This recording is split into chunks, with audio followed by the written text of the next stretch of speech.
this wonderful city that we live in, and we ask thee that thou wilt bless us with thy spirit as we discuss things that are important to the city, and we will be fair-minded and open-minded and have respect one for another. And we say these things in the name of Jesus Christ. Amen. Amen. Thank you. We'd like to take a moment and just welcome Mike Staker as a new member of the Planning Commission. His first time being here. Welcome. We're happy to have you with us. Okay, and we'll remind or make everyone aware that these proceedings are broadcast on YouTube live. With that, we will begin with item 3.1. Item 3.1 is a public hearing. The applicant requests the city approve the plat amendment for University Mall Subdivision Plat A, Lot 3 and Lot 6 amended, amending and extending University Mall NM 14 Subdivision Lot 3 and University Mall Subdivision Plat A, Lot 6 amended, Lot 6B located at 575 South University Place in the PD 34 zone. So on your left, you have the zoning map. You can see it is currently in the PD 34 district, and there is some residential to the north of it. And then on the right, you can see the overhead view. Here is the plat, and the change is occurring right here. You can see there's that sort of boomerang shape that is being broken away from the rectangle. This is just to allow for the building of a garage, and then later on potentially some housing that'll wrap around the garage. So the Development Review Committee has determined that this request complies with the Orem City Code, and therefore staff recommends the approval of the plat amendment. Do you have any questions? So was the original lot there, is this just a split of the rectangle piece and the boomerang piece? Yes. So that was one lot before, now yes. The request is to make it two lots. Yes. Are there any other questions for Christina? The applicant is present. Is there anything you would like to add? No, I'm happy to answer questions. Any questions from the commission? I do have a question. How soon are they planning to do the apartments, the housing part? Should probably state your name for the record. I'm Kathy Olson with Woodbury Corporation. We actually have turned in for Plan Commission approval this past week. Oh, soon. Right. Yeah, our hope is to start building them in January.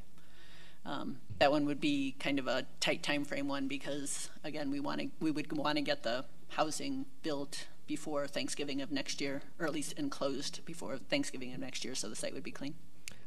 When is the parking garage scheduled to be done? We are trying very hard to get the first two levels open for Thanksgiving. The elevators are not going to be finished, and so therefore we can't occupy anything any higher than that. Any other questions? Thank you. This is a public hearing, and so we'll go ahead and open the public hearing and invite anyone who would like to speak to this item to step to the microphone, give your name, and please limit comments to 3 minutes. Seeing no one stepping to the microphone, we'll go ahead and close the public hearing, bring it back to the commission for any discussion or recommendation. I can make the motion if we're ready. Okay. It looks like a fun tongue twister. So here it goes. Go real fast. And the final approving agency is the Planning Commission. Yep. Okay. So I move that we approve the plat amendment for University Mall Subdivision Plat A, Lot 3 and Lot 6 amending and extending University Mall NM-14 Subdivision Lot 3 and University Mall Subdivision Plat A, Lot 6 amended, Lot 6B located at 575 South University Place in the PD 34 zone. Ms. Buxton has made a motion. I will second that motion. All in favor? Aye. Aye. Any opposed? Thank you. Item 3.2. Item 3.2 is a site plan approval. The applicant requests the city approve the site plan of the new Quick Quack Car Wash at 1588 North State Street in the C2 zone. Over here on the left, you have the zoning map, and you can see it is surrounded by commercial on all sides. Then on the right, you have the current site. You can see it's got the old gas station on it, and that will be removed before the new building is put up. So here's the overall site plan. It meets current State Street regulations where it needs to be within 10 feet of the back of sidewalk and all the other regulations that come along with that. Here is the landscaping plan, and it once again meets all the new State Street regulations. Here are their elevations, and to give you guys a better idea, something other than black and white, I have a couple pictures from their University Mall location, and the materials in the overall facade will be the same in this new location. So once again, the Development Review Committee has determined that this request complies with the Orem City Code. Staff recommends the Planning Commission approve the site plan of the new Quick Quack Car Wash at 1588 North State Street in the C2 zone. Are there any questions for Ms. Haycock? Is the applicant present? Is there anything you'd like to say or add to? If you could step to the microphone, state your name. Be very quick. Joseph Ernest, Lone Star Builders in Quick Quack. What I'd like to say is we really appreciate the staff. They've been helpful, responsive, and all around great to work with. And we're excited to have a second location in Orem. We have just solidified that we'll be washing all of the Orem City employees' cars. So we're excited for that as well. And so all around the city of Orem, we are happy with and grateful to. And I'll make myself available for questions. Are there any questions for the applicant? I have a question. No. Okay. That's not. Okay. This is not a public hearing, Okay. so I guess we'll bring it back and look for a recommendation. Do you want to do it? Yes. Just recommend, right? So I, No, it is it's No. approval. We are the final approving agency. right, right. Site plan.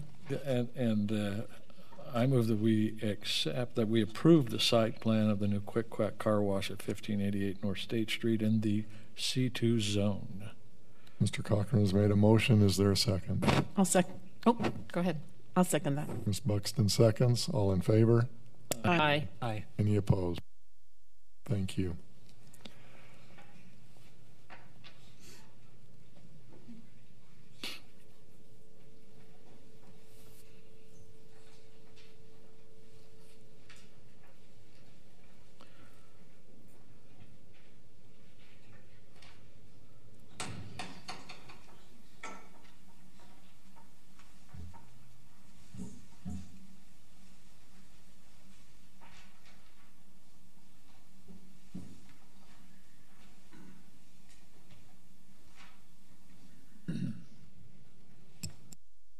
Okay. Item 3.3. Yes, item 3.3 is the Geneva Heights, Orem Park, and Suncrest neighborhood plan. Should be popping up here in just a second. Maybe. And while I'm getting this set up, let me introduce three of the participants here tonight, are members of the advisory committee. Would each of you like to introduce yourself to the Planning Commission? Jana Bauer. There you go. Jana Bauer, And what neighborhood do you live in? Geneva Heights. I'm Lisa Anderson from the Orem Park area. And I'm Diane Knight, and I have a rental property in Geneva Heights area. All right, today we want to spend about 15 minutes and give you a review of the neighborhood plan so that you can provide a recommendation to City Council on whether or not you support this plan. We'll give an introduction about what a neighborhood plan is, talk about the neighborhood plan process, and we'll review the neighborhood goals. First, I want to see how well you know the neighborhood, Planning Commission. Can you guess where this location is? Karen, I know. You live in the neighborhood, so you can't. What are we looking at here? Where's this location? Geneva. Geneva Elementary? Yeah. One of the entrances off maybe 800 West? This is a back alley going through the LDS, It's 800 West. the chapel student building there looking at the high school. Yep. All right, what about this location? 1500 West? And I thought it was 400 Yeah, North. it's about 700. That's the Public Works building. good. isn't it? Right, it's next to the Public Works building. Yeah. It's a private business in Orem, Alder Security Systems, doing quite well out there. And this location? Is that a, It's one of the 400 North? the freeway. It's the I-50. Yeah, Going good. underneath, yeah. Which one though? Like 400 South? Is that what it is? Is Or Center. Center Street, Yeah. okay. Yeah, Center and the interstate. What about here? the community garden? Orem Community Hospital. Mm-hmm. Yes, Orem Community Gardens. We'll talk about community gardens in just a little bit, spend a little bit of time on that. And this last one? Skate park down off 1200 West. 1200 West. Yeah, it's a very popular North. amenity North. for North. Just for 400 North. young kids in our community and in the neighborhoods. All right, what is the neighborhood plan? The neighborhood plan is meant to provide details, demographics, pictures, information about the neighborhood. It basically is a one-stop shop if you want to learn something about the Geneva Heights, Orem Park, or Suncrest neighborhood. The purpose of it is to outline, the most important part of the plan is that it outlines the major goals that the neighborhood has. We spoke earlier in the work session, but I'll reiterate it for those here from the public.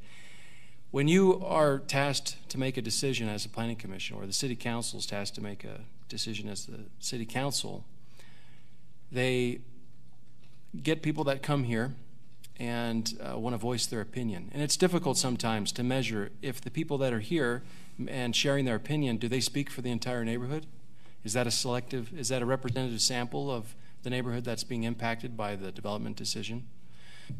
A few years ago, the city decided that it would be a good idea to have not just a general plan that we're legally required to have so that we can rezone, but that we have neighborhood level specific plans that we can provide another source for planning commission, for city council, and for city staff when we have a question about the neighborhoods.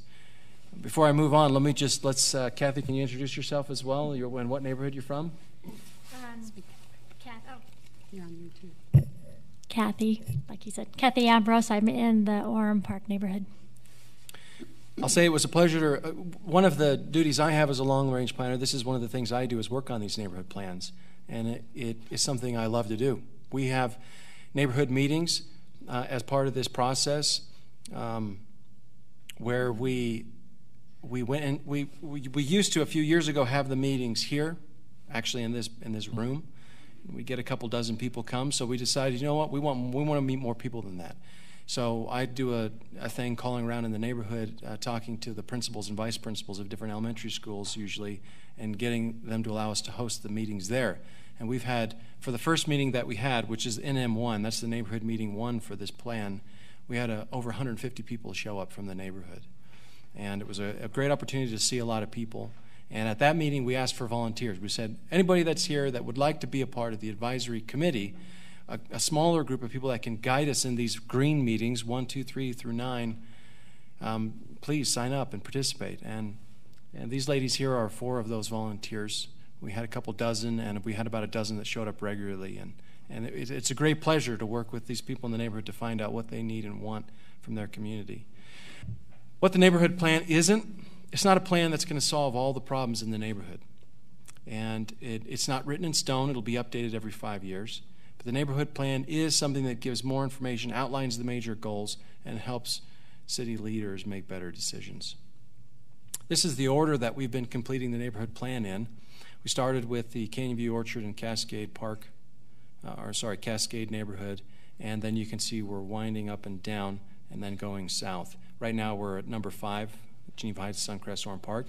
The next neighborhoods we'll be working in are Orem and Sharam, and then the Hillcrest neighborhoods next year.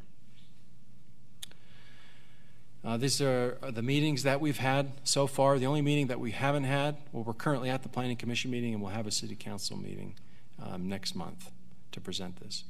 Now, before I get into the neighborhood goals, I'd like to ask each of these ladies to just share their thoughts quickly on how has it been to be involved in this process, to have these meetings with staff like Paul. Do you remember the meeting we had with Paul, the transportation engineer for the city?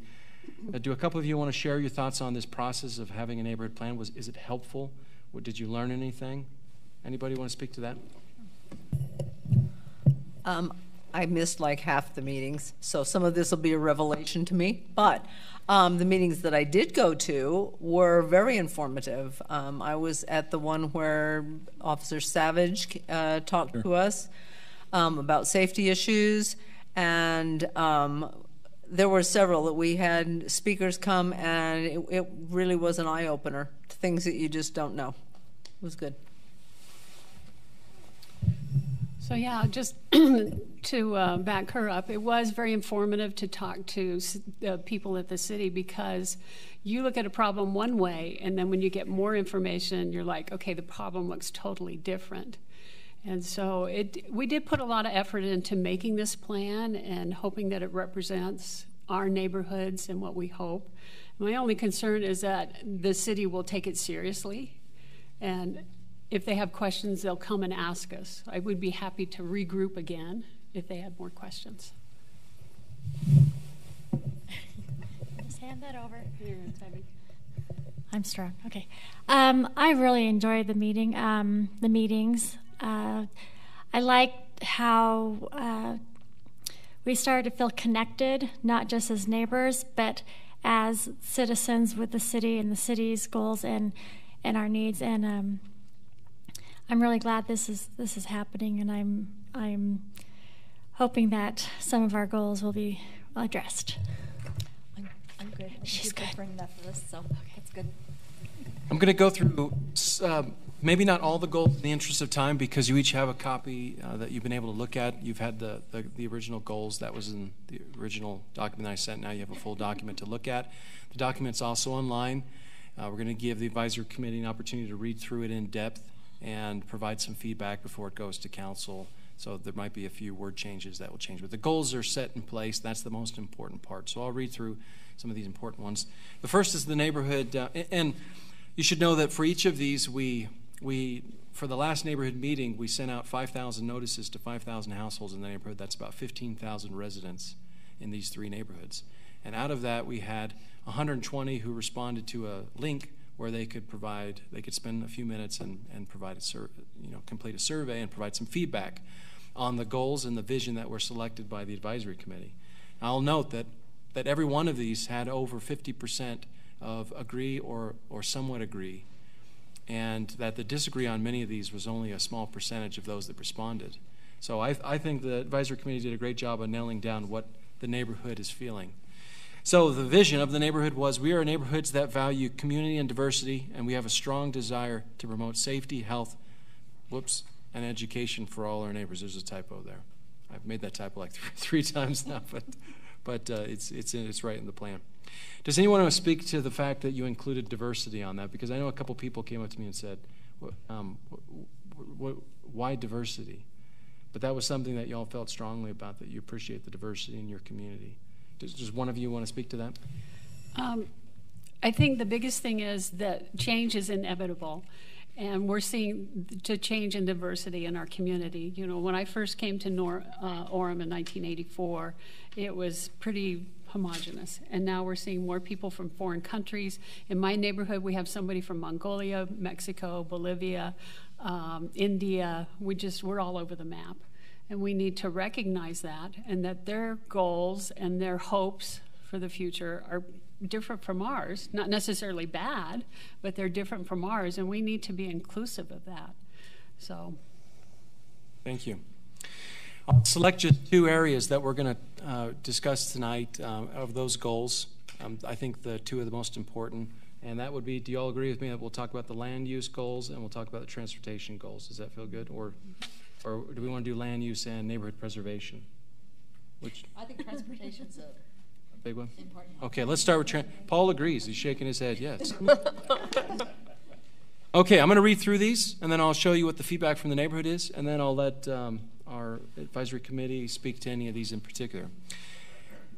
Increase the street network and improve the quality of bike and walking paths in the neighborhoods and along State Street, 1200 West, and Geneva Road. Investigate adjusting the speed limits on 400 South and 800 West. Prioritize the improvements at the following intersections: 400 South and 800 West, 400 South and 400 West, 700 North and Orem Boulevard. Provide buffering and protection so bike lanes feel safer. Complete the sidewalk network in the neighborhoods. Use citizen engagement tools that allow residents to participate more with city staff to explore future transportation options. If you look at the feedback from the neighborhoods, there was the most disagreement came from number 2, which was the investigate adjusting the speed limits on 400 South and 400 West. Now, the majority of people agree to that we want to look at it, but some people were concerned about what that meant. Just as a side note, we had at the meeting a couple people, and I've had several calls in the last couple weeks that were concerned that we were turning 800 West into a 5-lane boulevard. And I want to make sure for the record everybody knows that's not the case. That was something that was considered but not part of our transportation master plan. That's going to stay a local road. Do any of you want to speak to any one of these transportation goals from the neighborhood's perspective? One of these that was important to you?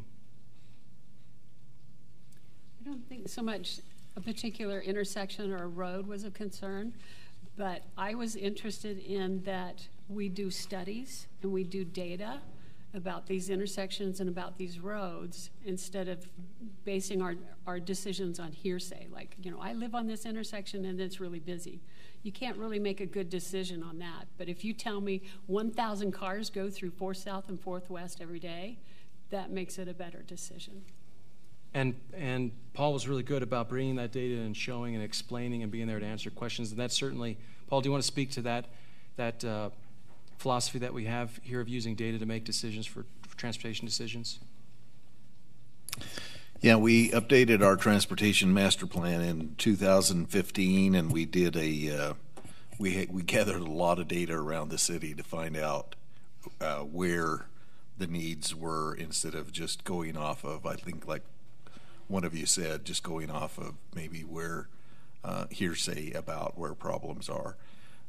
We did develop a pretty good transportation master plan, I think. It was helpful to know your feedback about wanting to improve bike and walking paths.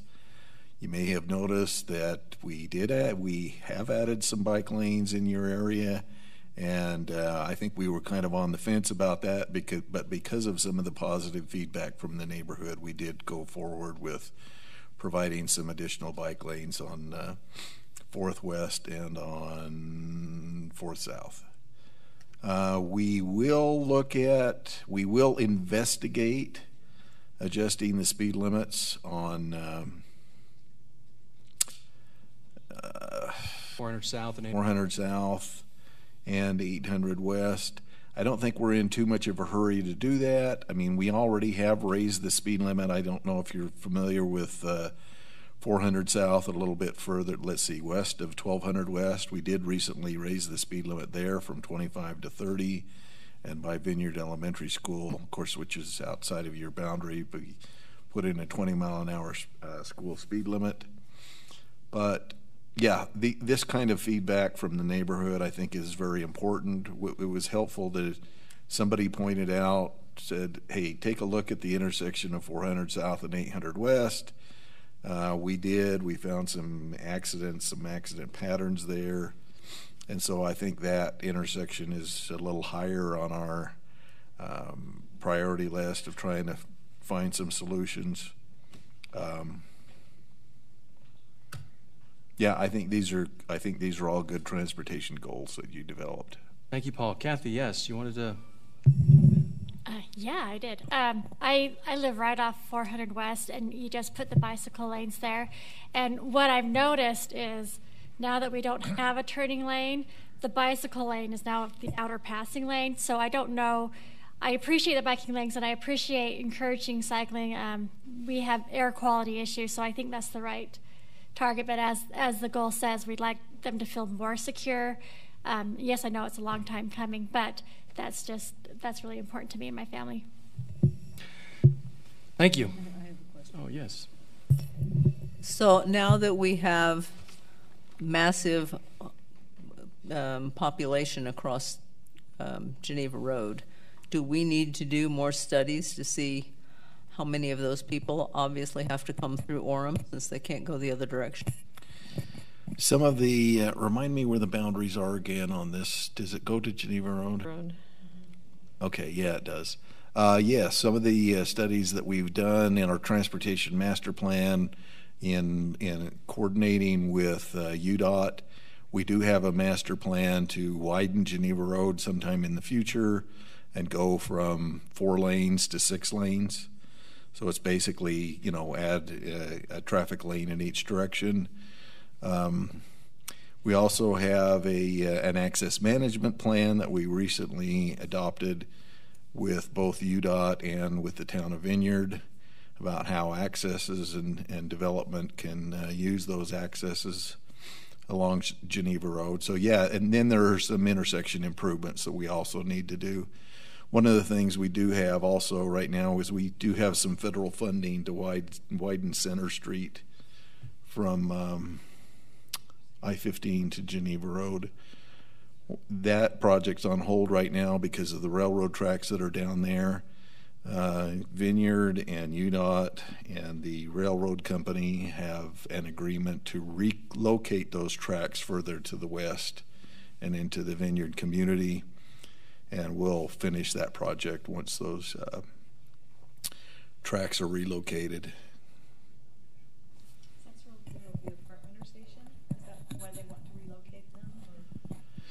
Yeah, those railroad tracks right now that kind of come down and they cross Geneva Road at approximately 400 north. Geneva Road kind of takes a little S curve, and then they cross Center Street just a little east of Geneva Road.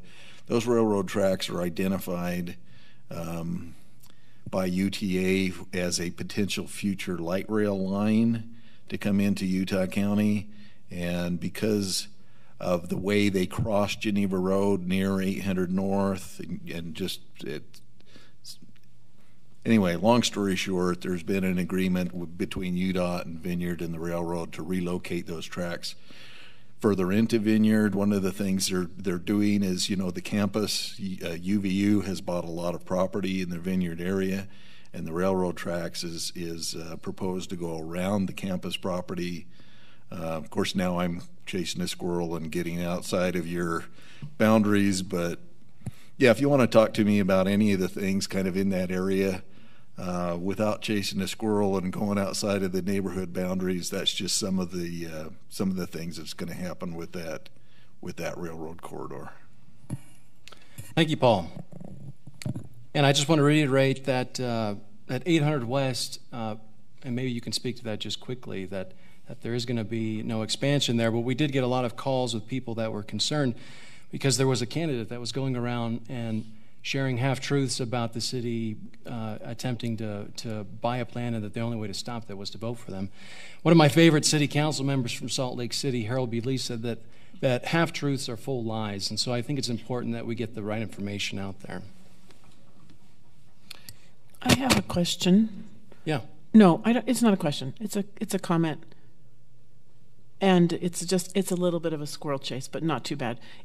I drive on 400 West frequently and go down to UVU from North Orem, and I've noticed that those nice bike lanes that were striped are getting driven over, and I think it was because of the construction that was going on there in front of the elementary school, and with the piping and the ivory or whatever that development is. Anyway, I don't know if we need to restripe that or what, but people don't seem to even notice that they're there from about 4th South farther on. So, sorry, that's just a comment. Hopefully. All right, one other area we'll focus on for the plan tonight is the land use goals that the Neighborhood Advisory Committee came up with and that the neighborhood was able to give feedback on. I'll read through these, then I'll share the feedback from the neighborhood survey that was taken of over 120 participants, and then I'll let, again, the committee, if they want to speak to any of these, to do so. The land use goals were: 1, preserve the character within the neighborhoods by not approving zone changes that alter the predominantly single-family residential nature. Higher density development outside the neighborhoods is acceptable if strategically located along major roads, such as State Street and Geneva Road, where future transit can provide transportation alternatives. Allow rezoning to occur in the State Street districts as recommended by the State Street Corridor Master Plan. Change the existing ordinance to create better guidelines for buffering between commercial and residential land uses, and change the existing ordinance for landscaping on private property to allow for more efficient xeriscaping techniques where people could be watering their lawns more efficiently. You can see that out of the 120, and again, this was 5,000 flyers that were mailed out, and there were over 120 respondents from the neighborhood, a random sampling of neighborhood people that wanted to participate, and that overwhelmingly positive on all of these. Each of these are numbered so that you can see what the response was for each of these, and they're in the plan that you can review later. Does anyone from the committee want to speak to any of these in particular, ones that maybe you felt strong about? I know, Kathy, the buffering between commercial and residential was important to you. You going to say it? If you haven't heard from me yet, there is an issue of quality in my neighborhood caused by wiggy wash. The blowers blow right into the homes, backyards, bedrooms. They bounce off houses. So it's just, it was really bad at first. They're not doing so much business lately. They did have a sale a few weeks ago, and we could tell that they were having a sale because it got bad again. But there are homes that I'm down the street, but that back right up to it, and they have not done anything to address or correct that. And at the initial meeting they held with the neighborhoods, they said there would be no noise issues. So I don't know what residents were supposed to expect from the city and what we're supposed to expect from Wiggy Wash, but we've already lost one family. They're moving. They've already bought a house, so that's sad to me. Thanks. Would anybody else like to speak to the goals, or how they felt about any of these goals in particular? Yes. Yeah, I just want to talk about the higher density development. While we're not backed up against UVU, we do feel its impact. We're close enough that you could walk it or you could bike it. And so we are seeing more rentals. We see homeowners that like to put in basement apartments, that type of stuff. And so I think as a group, we weren't adverse to that, but we still want to say we don't want a 12-floor, 1,000 apartment building in our neighborhood. You know, don't come into our neighborhood, tear down 4 homes, grab that plot, and then up she goes. Because we still, as like we said, we want to keep that single family feel that you have in the neighborhood.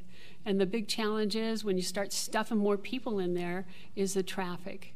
And we still, the type of neighborhood we're in, it's mostly starter homes. We have younger families with younger children.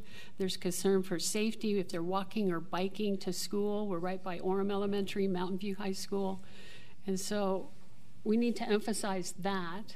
I don't know if this is strong enough language to say that. We're not adverse. We know kids going to school need a place to stay, and they can't buy a house, but we want it to be done with vision and with some smarts.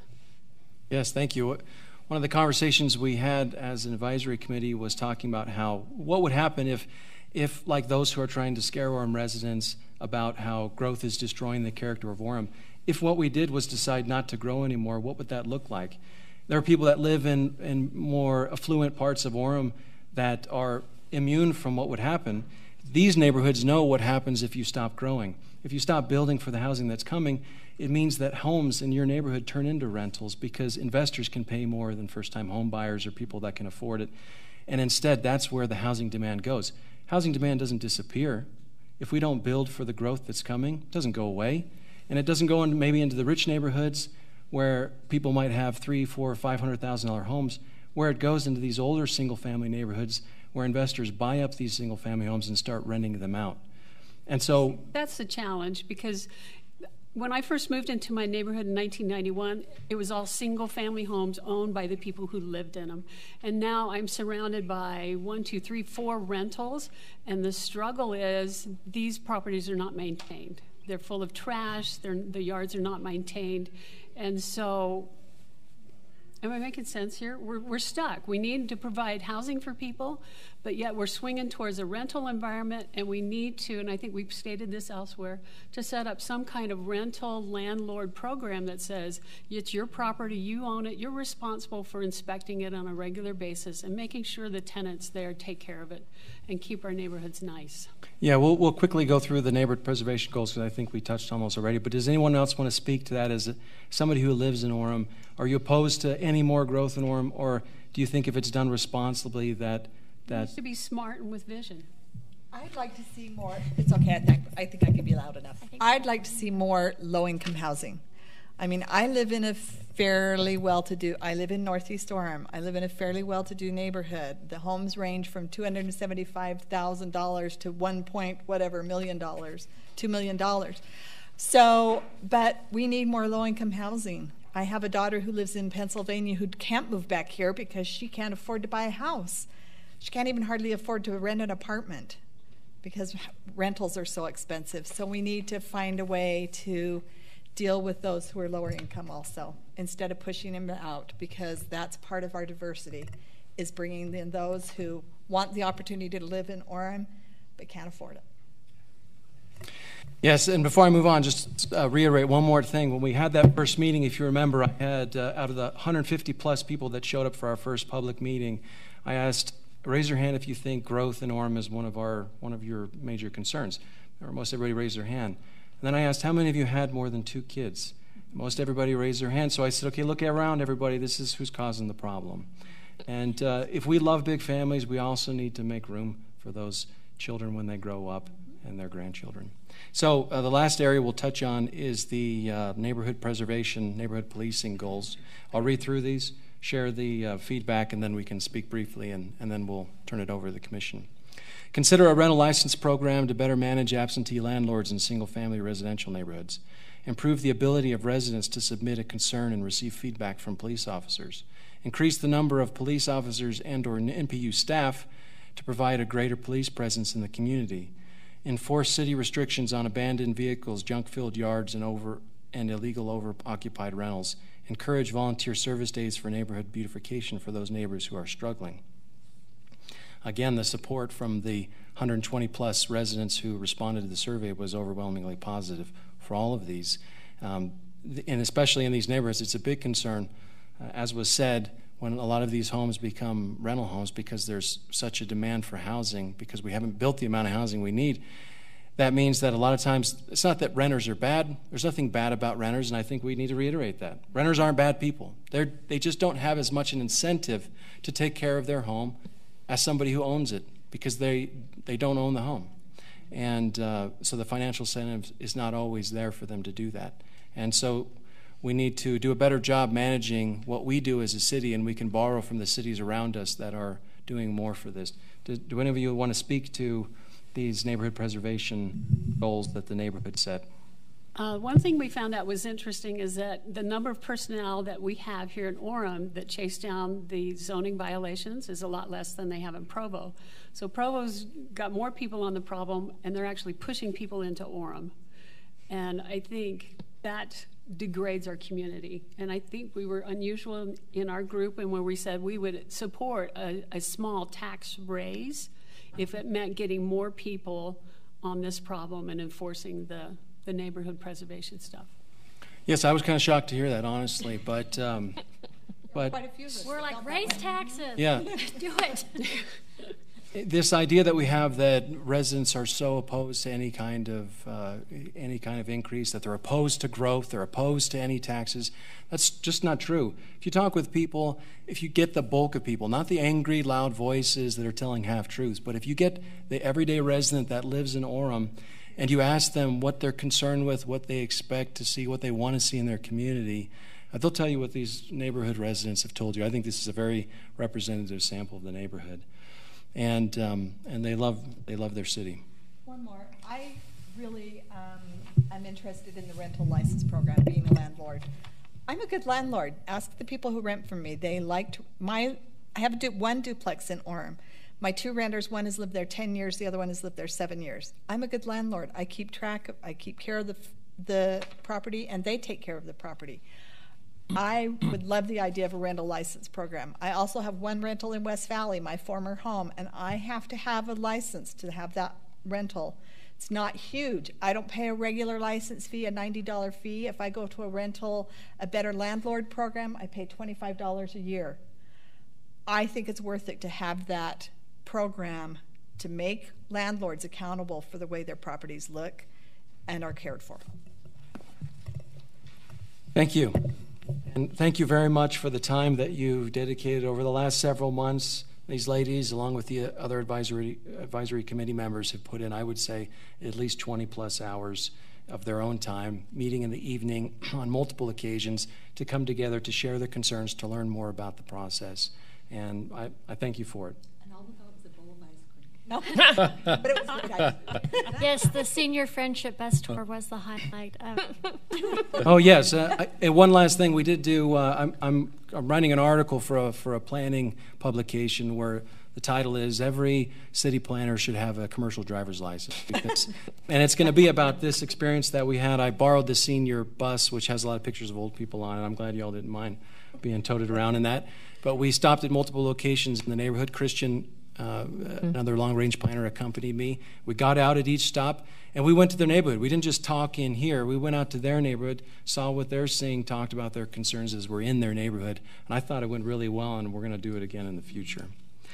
So we'd like to recommend that you recommend approval for this plan to the Planning Commission, which is going to be, this meeting, which will be on December 12th.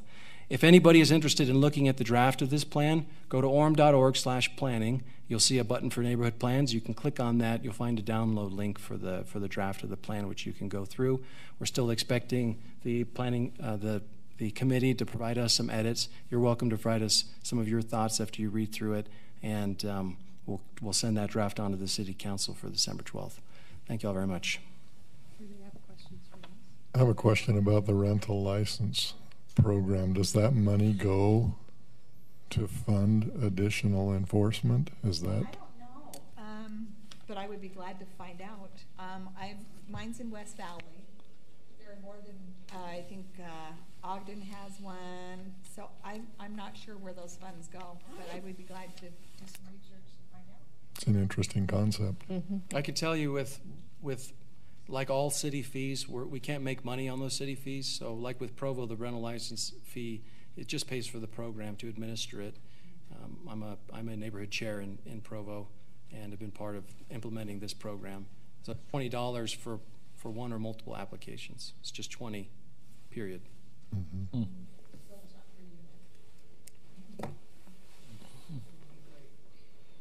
Okay. Any questions for Mr. Snyderman or for the members of the committee?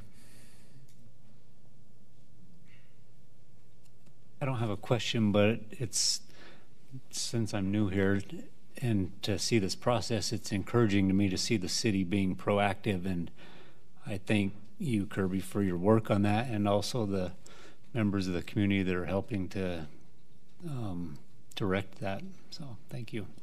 Thank you. It's interesting. Sometimes we get people who say, "Hey, how come we're not more involved in the process?" And when a good example is we sent out 5,000 flyers letting every household know they could participate in this survey. 120 participated. I think that's good a number, but still a lot more could have. Imagine if we were voting on every topic, like some people have suggested, that we should go to referendum on every single city council time. Imagine we're sending out flyers. It costs us $1,500 to mail out those 5,000 flyers to those households. Imagine we do that with every single decision they have to make. And how often do you think people are going to get engaged? It's difficult. It's not that they don't want to be, but most people are busy with the things they're doing in their life. And that's why really the thanks doesn't go to me. It goes to these committee members who spent a lot of hours to get involved in it. And sometimes it does take that because the things the city's dealing with are complex. They're not simple. But for me, it's a pleasure to be involved with the neighborhoods. I live in a neighborhood, too, that I care about deeply, and I know what it feels like, and it's fun to be able to be involved with them. I just want to say thank you too, and thank you for your time. It's a beautiful product. It really is, and it's fun to be a part of, isn't it? And to feel that connection with the city, and to get the city perspective on things. That's what we are getting here when we're serving here too. Is it's one thing to be a resident and have your concerns, but then when you see it from the other side, it's like, oh, well, this is a lot more complex than I thought. So I applaud your efforts, and I think it's a great product. Thank you. I'd like to make a comment. I was grateful to be working with these ladies here and the other people that were on the committee as well. And I feel like the issues that were addressed and the things that were talked about were very concrete and kind of down-to-earth things that really affected our community. And it's not so much of, I don't like this or I don't like that. It was more, ways that we can make things an improvement. And the bus tour was really a good thing because we went into places in all three of the neighborhoods and looked at possibilities of things that could be addressed or things that were just on our minds and where we had concerns and places that we could put some input into, like the community gardens or like the intersections and the speed limits and those kinds of things, that just real definite things that we could recommend for the future of what we would like to do. And so I appreciate being able to participate in this process. And I was really, I liked the reaction from those that were there, because I've seen some of it being involved here, but just to see them find out, oh, we could do this, or we can meet with these people, and the resources that are there and those sorts of things. So it was a very good experience to be involved in. Thank you. And thanks to all of you for your service and your willingness to be involved in the process. That's great. This is an item scheduled for a public hearing, and so we'll go ahead and open the public hearing at this point and invite anyone who would like to speak to this subject to step to the microphone. We have one more committee member too that's sitting in the back, so I'm grateful that she's here too. Yes. Thank you. Seeing no one stepping to the microphone, we'll go ahead and close the public hearing and bring it back to the commission for any last comments, or this will be a recommendation to the city council. I'd like to make that motion if I can. I move that we send a positive recommendation to the city council to adopt the Geneva Heights, Orem Park, and Suncrest neighborhood plan, and amend the Orem City General Plan to include the Geneva Heights, Orem Park, and Suncrest neighborhood plan as Appendix M. Ms. Jeffries has made a motion. Is there a second? I'll second. Mr. Cochran seconds. All in favor? Aye. Aye. Any opposed? Thank you. Thank you very much. Thank you. We have a scheduled public hearing at 5 p.m. Do you want to address that, Christian?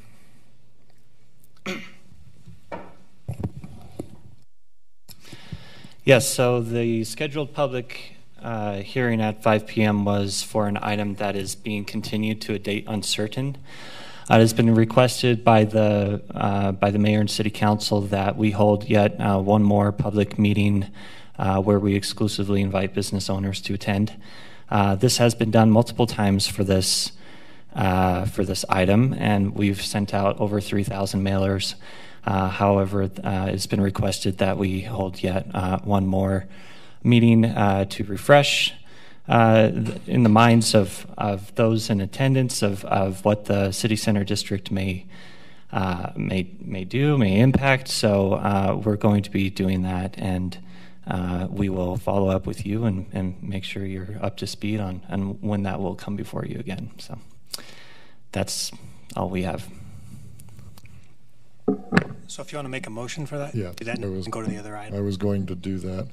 I will make a motion that item 4.1 be continued to a future date. That item is a public hearing enacting Article 22-24 State Street District Zones, enacting Section 22-24-1 City Center District CCD Zone, amending Sections 14-3-2 14-4-4, 22-2-1, Appendix A, Section 22-5-3A, and the zoning map of Orem City Code by changing the zones of all properties within the boundaries of the City Center District from C1, C2, C3, R6, PD1, and PD30 to the City Center District CCD zone. That is the motion. Is there a second? I'll second the motion. Ms. Jeffries seconds. All in favor? Aye. Any opposed? Thank you. That was a mouthful. I need a glass of water after that.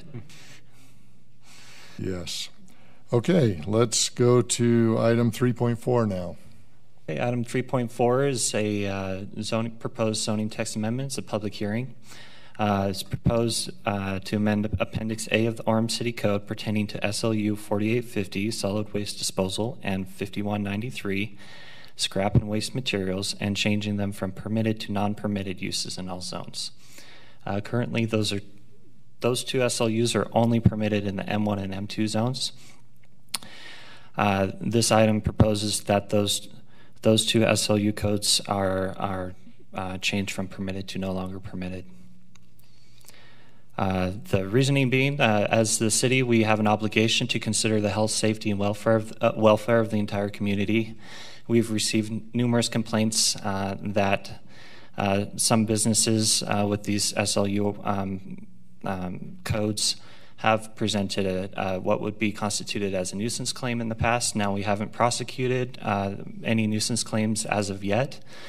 But we have considerable documentation and repeated, I don't know if I can legally say offenses, but repeated complaints from neighboring business owners that these two SLUs have presented, namely odors, dust, seagulls, smells, and those types of things that are difficult to mitigate and have not been demonstrated as being mitigated in the past. And so we find that it is in the best interest of the public and the future development of the state of the Geneva Road corridor that these uses be not considered as permitted, so that they cannot be expanded into the future. Now, just to clarify again, this does not affect any existing operations, any existing businesses anywhere in the city. This only impacts the future development of anything with these two SLU codes. So, happy to answer any questions. Are there any questions? Yeah, I have one. Do we know how many businesses are using these operations or these SLUs right now that there are two. Would be affected too? Yep. And they're not affected in their present operation, but Correct. If they were to expand, this would have an impact then. Correct. Yep. Okay. Any other questions? This is a public hearing, so we'll go ahead and open this public hearing and invite anyone who would like to step to the microphone to make comment.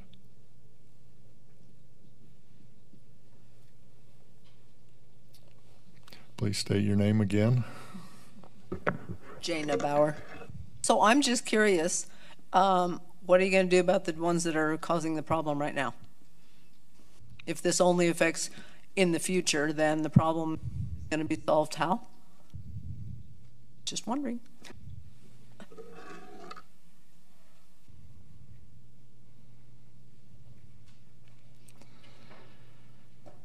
Short of the nuclear option.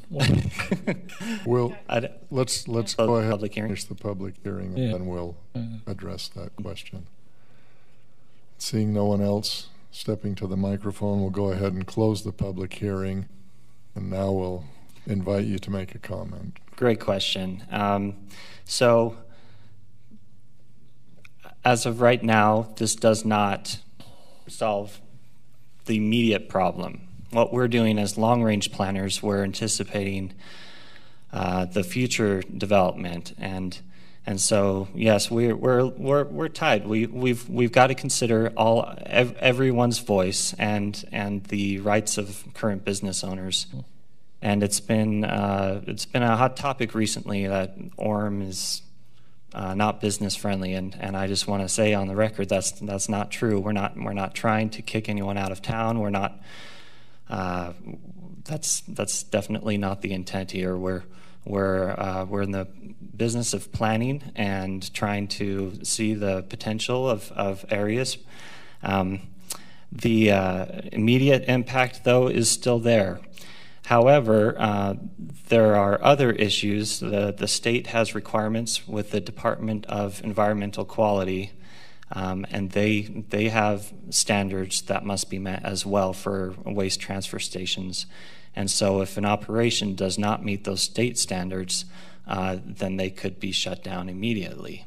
However, those are state standards, not city standards. We also have our NPU unit who has been out to a couple of these sites multiple times, and we have talked to the business owners, and there has been a little movement. I believe some dust suppressors were installed on a couple of these sites, which help address the problem, but as you can imagine, doesn't fully mitigate all of the seagulls and those issues as well. So we have NPU, and like I mentioned earlier, there is always the option of filing a nuisance claim. Now, I wish Steve was here to talk about the legality of exactly what would have to be proposed for a nuisance, but this has come up as an option many times. And it's not popular to go around slapping people with nuisance claims. That's kind of obviously an unpopular choice. But if there's no movement, and we need to be fair to the businesses surrounding as well, and how they're being affected, and the voices of everyone who has to deal with those negative externalities.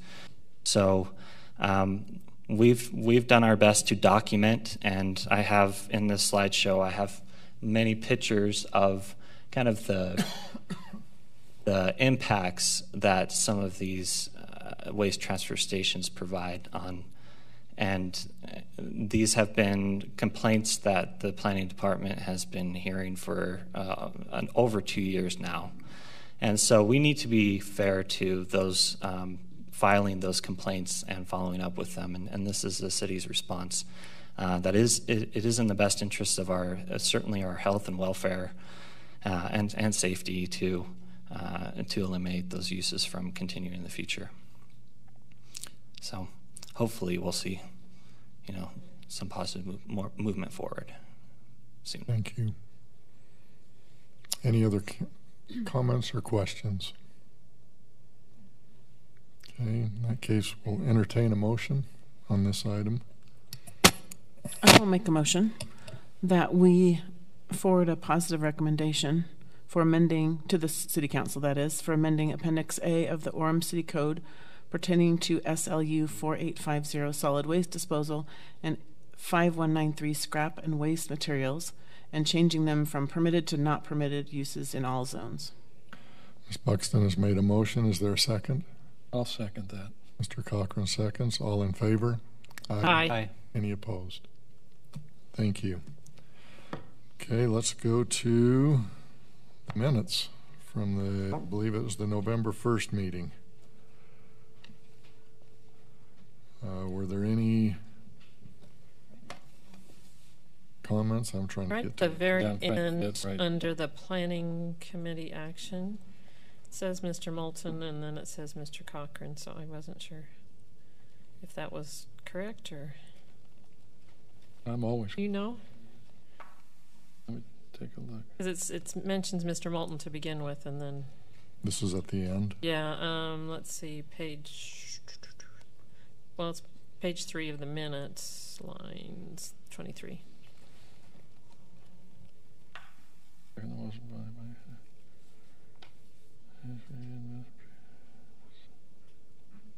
No? Oh. I didn't know if that needed to be corrected or if it is correct.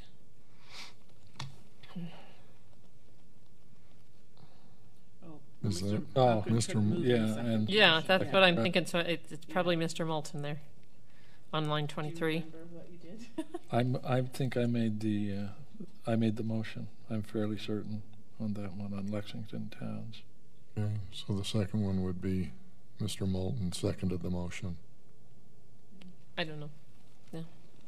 Good catch. One or the other, yeah. Yeah, I didn't catch that. Anything else? Okay, I will make a motion that we approve the minutes from the November 1st, 2017 Planning Commission meeting. Is there a second? I'll second. Yeah. Mr. Cochran, That's second. change. All in, yes, with that change. All in favor? Aye. Aye. Any opposed? Thank you. Mr. Bell. Yes. Well, it's a sad day, Becky. It's been a long time, hasn't it? I hope we don't see you wandering the streets Tuesday, Wednesday nights a week, just with nothing to do. I'll try to stay out of trouble. Well, I just wanted to say, Becky, it's been a pleasure serving with you. You've come to every meeting prepared, and you always have good comments, good suggestions, and very good input. And so that means a lot to us as staff and helps us do our job better. And I hope the citizens of Orem that have come to these meetings in the past, if they don't, hopefully they realize that the service you guys are doing is really good. And so, Becky, we really appreciate you. We'll miss you. We really will. So pop in and see us occasionally, say hello. And we got a little something here for you. It's not much for 2 terms, but we do appreciate you. Yeah.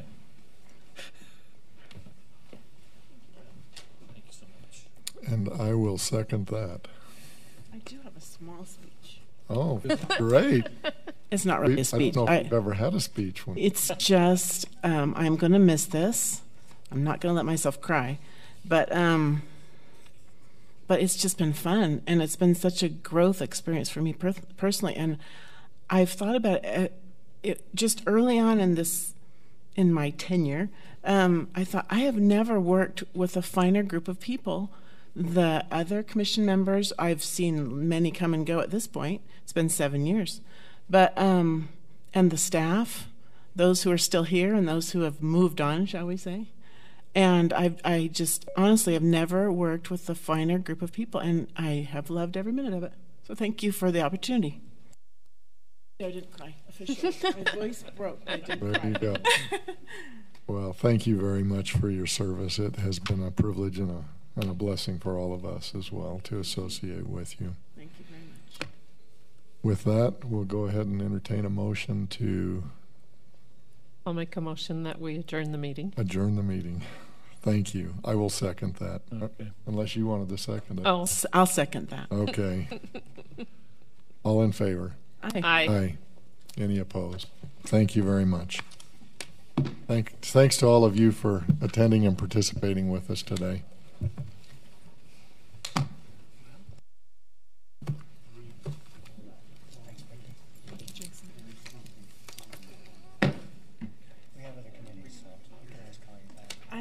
I think I probably am interested. I don't know. Kind of like a drug. Yeah.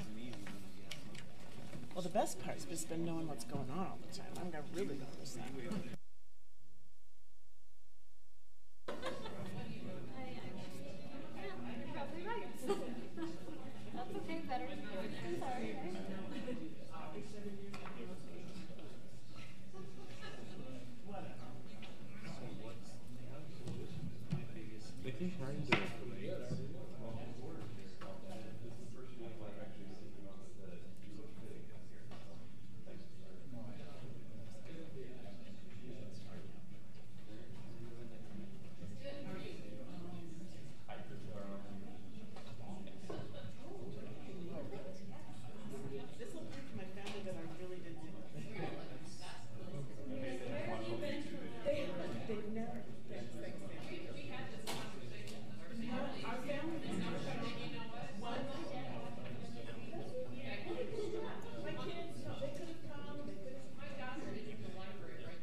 administrative things to kind of get.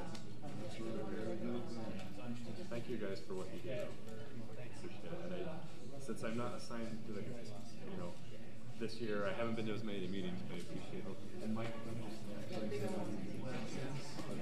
thank you. Thank you for signing up for this and agreeing to put all the time, because I mean, it's a pretty thankless job, I won't lie. But as Becky mentioned, I think it'll be pretty rewarding, and I'm sure you'll learn quite a bit.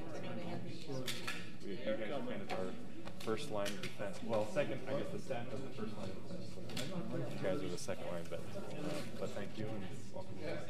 Thanks a lot. If you have any questions for me, feel free to give me a call or email or Facebook or whatever. So, awesome. Pleasure meeting you. Hey, yeah, nice to meet you.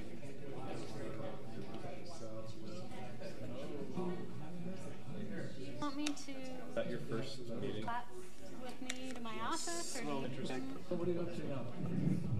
Well, we're staying busy. I'm trying to build the shed, but these guys are giving me a hard time. Hey, seriously, we worked it out. Sure. Take them and then just coordinate that. We're close. So now I realize it's too tall, so now I got to figure out what to do about that. So how big is it though? Square feet? It's 180 square feet. Yeah. So.